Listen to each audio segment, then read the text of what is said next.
গরম তো বেশ ভালোই পড়ে গেছে। এই গরমে নিজেকে সুস্থ রাখতে আমি ঘরেই বানিয়ে ফেললাম টক মিষ্টি দই। আর দেখেছো কি সুন্দর দইটা পড়েছে, কাপটা উপর করার পরও পড়ছে না।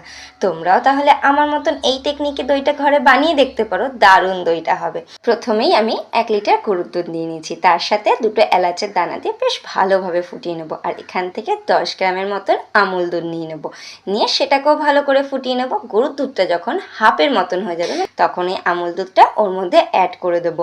এরপরে এখানে 4-5টা বাতাসা দিয়ে দেবো, জাস্ট হালকা মিষ্টি হওয়ার জন্য। আমি রিফাইন্ড সুগারটা বরাবরই অ্যাভয়েড করি, তোমরা চাইলে অ্যাড করতে পারো।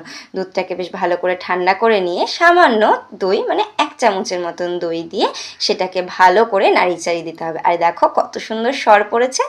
আর এবার এই দুধটা এই পাত্রে ঢালবো, ঢেলে ভালো করে নাড়াচাড়া করতে হবে। আর একটা কথা সবসময় মাথায় রাখতে হবে, দুধটা যেন খুব গরম না থাকে আবার খুব ঠান্ডাও না থাকে, একদম সামান্য ঈষৎ উষৎ গরম থাকবে।